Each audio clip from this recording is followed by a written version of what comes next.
Alright, welcome everybody to the second video in my series of ITIL Foundation training videos. In the first video, we talked about at a high level what ITIL is. So we gave you a brief introduction of ITIL. We looked at the ITIL organizations and we talked about some of the exams that you can take in ITIL. So let's now dive into a little more details of what ITIL is. We're going to look at some of the basic definitions of ITIL terms and terminology. Alright, so the first term you need to be familiar with is, what is a service?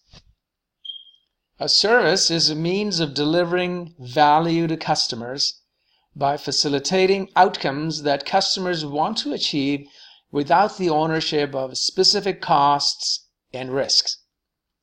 This in itself is an exam question, so remember this. And the words I'm going to highlight here in this first bullet point are facilitating outcomes. Those two words are important. What is it that the customers are looking to achieve? Also, the ownership of specific costs and risks. You must understand the concept and the meaning of those terms. So a service, it's a means of delivering value to any customer. Now, what customers are expecting from a service provider is the outcome, right? And also, the customers don't want to assume any costs or risks associated with the service. So remember, customers don't want to assume any costs associated with the service. They want to achieve the outcomes that they desire. Let me give you an example. The internet access that most of us have at our homes and in our business environment is provided by an internet service provider, or an ISP. So the ISP is your service provider, and we as customers, whether we be at home or in the office environment, we expect an uninterrupted and ideally a high-speed internet access. So let's assume we're talking about your home. The service provider that gives you access to the internet at home doesn't charge you for the equipment that's placed in your house, typically. So you don't assume any costs associated with that service. You have no risks if the equipment breaks down or in your home, or an equipment in the service provider environment breaks down. So you're not exposed to any risks. You don't assume any costs associated with this service. All you expect is a good, reliable, always available, high-speed internet access. And you pay the service provider a monthly fee for it. So keep that in mind as we talk about services and IT services going forward in this training. So customers use services to enhance the activities that they conduct. In case of an internet service, you could be using it to watch your favorite movies. You could be using it to connect to your work environment remotely and actually performing work-related activities, or it could be for your kids to watch, cartoons or other kids' programs on the internet.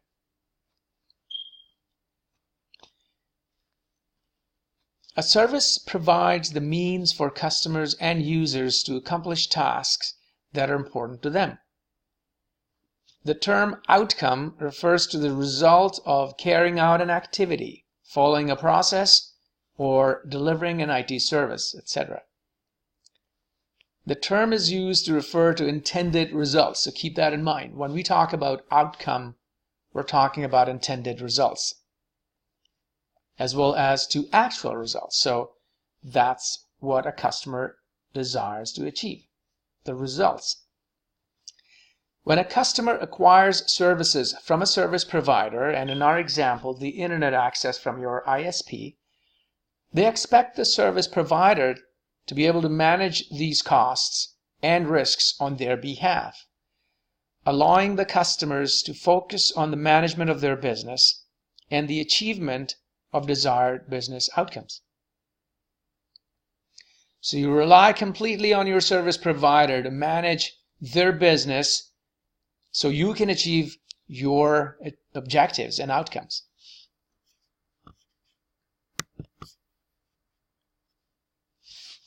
So what is an IT service? An IT service is provided, of course, by an IT service provider. There are three types of IT services: core IT services, enabling IT services, and enhancing IT services. And that in itself is an exam question as well. So please pay attention to this. And we'll look at these services in more detail in the next slide. An IT service provider is an organization that is in the business of provisioning and delivering value in the form of IT. IT services are composed of not only the underlying technology, but also include people and processes in one comprehensive package. So let's look at the three types of services that we talked about in the previous slide. Core services. Core services deliver the basic outcomes desired by a customer. So in our example that we talked about, the internet access is the core service. A core service provides a specific level of utility and warranty. Please remember those two terms because that's another exam question, and we'll look at the utility and the warranty terms from an ITIL perspective in more detail in the coming slides. Enabling services. What are these? These are services that are needed in order to deliver a core service. So typically enabling services are used by a service provider to provide a core service. Enabling services may or may not be visible to the customer, but these are required by the service provider to offer a core service. So as a customer, you really don't care what the enabling services are. Enhancing services. A service that is added to a core service to make it more attractive to the customer. So in our example, if your service provider was offering, for example, a TV service on top of the internet, so leveraging the internet access that has been provided to you, if your service provider was offering you a TV service as well, so you can watch multiple channels and your favorite movies, etc., that would be an enhancing service.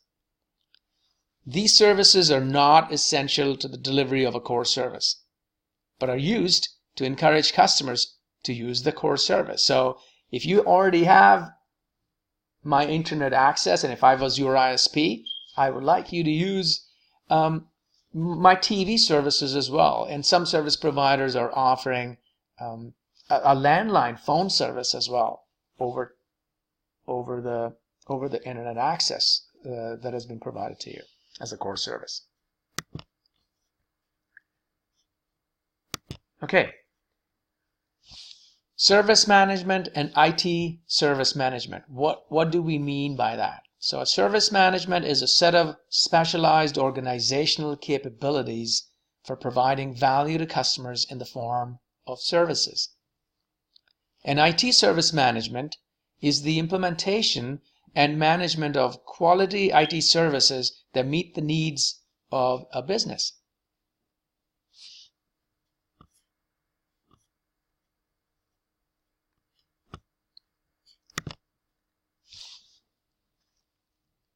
So let's talk about value creation through services. What is value creation? And again, that's an exam question, so it's really important that you understand this. Value creation happens when customers achieve business outcomes leveraging IT services, such as your internet access. Value can only be understood in terms of a customer's perception. So remember, it is the customer's perception about the value they receive from a service provider. How well the service meets expectations and how well it facilitates meeting the customer's desired business outcome, or it could be a personal outcome as well. Let's look at the term utility. Utility means fitness for purpose, the functionality of a service to meet a particular need. So in case of internet access, it is the internet access itself, which is the function that the customer desires to achieve. What's the term warranty from an ITIL perspective? It's the fitness for use, the assurance that the service will meet the requirements agreed upon between the customer and the provider. So warranty or fitness for use could be the service availability. Am I getting the high speed that I signed up for, right? So understand the concepts around utility and warranty, because these are important and there's usually always an exam question around utility and warranty. So value is equal to utility plus warranty.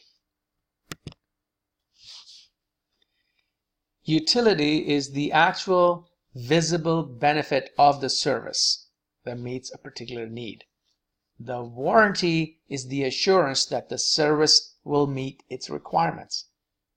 It could be the availability or the high speed that you expect to achieve. What is a service provider? A service provider is an organization that provides a service to internal customers within the company or external customers, which means services could either be internal or external.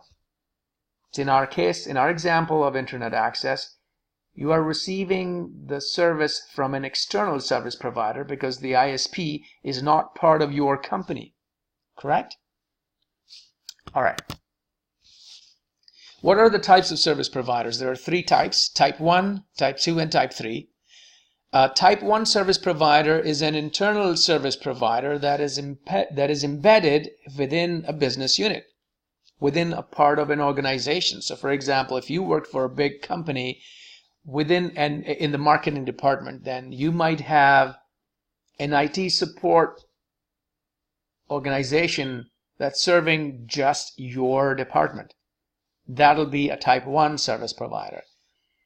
A shared services unit that provides service to several business units or several departments within a company is called a Type 2 service provider.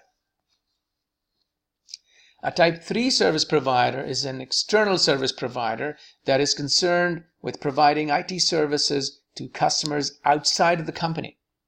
So in our example of an ISP or an internet access service provider, that would be considered a Type 3 service provider. All right, that's the end of